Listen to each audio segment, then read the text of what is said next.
안녕하세요. 세미세미과 원장 홍종국입니다. 일단 까치발주름이 왜 생기냐면 이건 표정주름이거든요. 표정주름은 뭐냐? 웃거나 말하거나 화내거나 이럴 때 표정 질 때 생기는 주름이에요.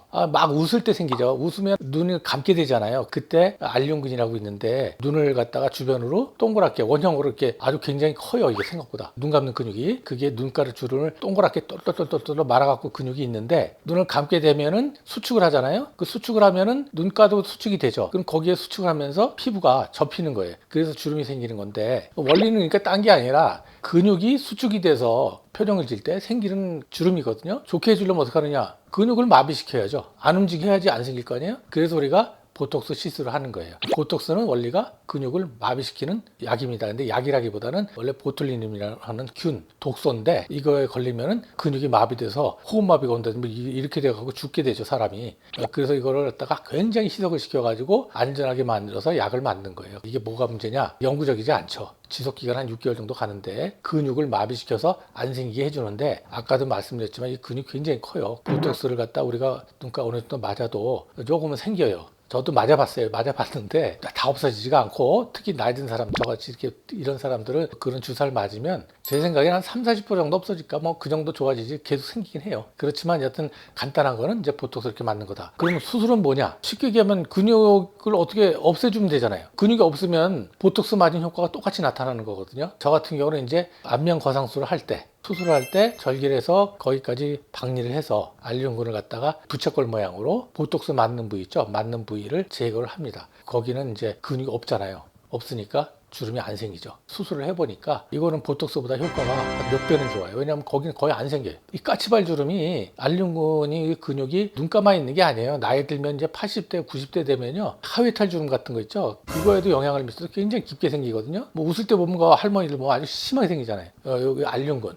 그걸 제거해주면 그게 제가 보니까 한 미니멈 50%, 70%, 많게는 한 80%까지 방지가 됩니다. 수술하는 방법은 영구적으로 알륜근을 제거해서 주름 자체를 아예 안 생기게 해준다. 그런 사람들은 보톡스를 평생 안 맞아도 되겠죠. 눈가에는. 네.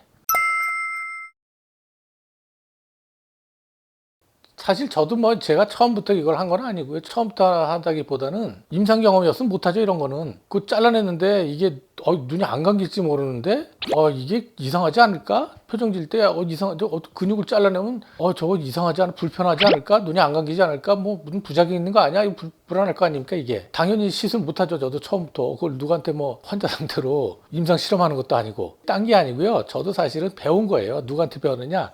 저희 스승님. 백세민 박사님이 30년 전부터 수술하는데 저도 보고 배운 거예요, 이게. 그분이 이렇게 하는데 보니까는 그 부위를 저기가 하더라. 그런데 까치발주름 생기는데 눈가 있죠? 눈 옆에 고기를 웨지 형태로 이렇게 부채꼴 모양으로 제거하시더라 이거예요.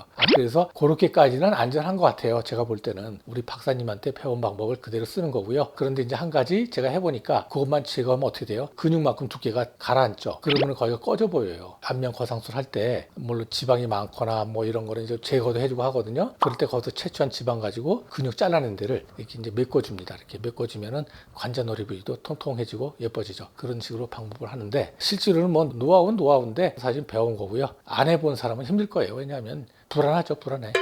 수술할 때. 예.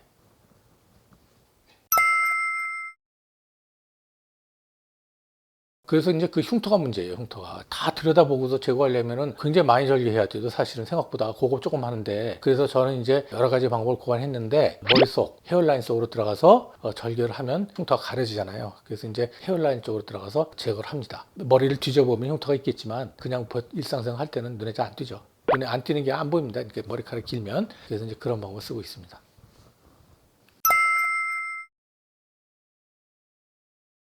이제 안 해봤잖아요. 그러니까 얼마큼 자를지 모르겠고 두 번째로 이걸 잘라갖고 과연 무슨 문제가 생길지 경험은 없으니까 그건 이제 모르는데 또 한 가지 중요한 건 뭐냐면 그 알륜근하고 옆에 측두부 가지라고 있어요. 그 안면신경이. 이게 그걸 싹 지나가거든요. 그 해박조 위치를 정확히 알아야지 그걸 안 다치고 합니다. 그래서 그거 잘못하면 측두부 가지를 다칠 수가 있어요. 그게 문제죠. 그거 조심해야 됩니다. 그래서 이거는 진짜 조심해서 해야 돼요. 사실은 그렇게 쉬운 건 아닙니다. 사실은 무조건 잘라낸다고 되는 게 아니에요.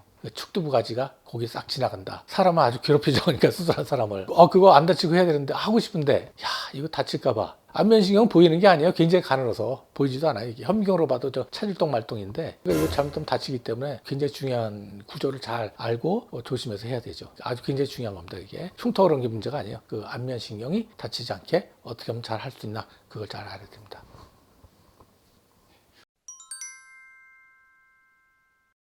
이 알륜근, 그러니까 이 눈가 근육, 까치발 주름은 은근히 좀 스트레스 받는 것 중에 하나예요, 이게. 한 40대 중후반 넘어가면 벌써 눈가 좀 생기거든요. 그러면 이제, 얘 죽겠다 이거예요. 그래서 쌍꺼풀 수술하고 뭐 하안검 수술도 하는데, 물론 그렇게 해서 처진 피부를 좀 잘라줘도 좀 좋아지긴 하죠. 그런데 이제 이게 그래서 우리가 보톡스를 맞는 거예요. 근데 이제 이거는 수술적으로 확실하게 하는 방법이 있기 때문에, 저 같은 경우는 그래요. 이제 뭐냐면, 보톡스 갖다가 뭐 계속 맞고 싶으면 차라리 수술한 거 낫지 않나. 그럼 뭐 평생 안 해도 되니까. 예.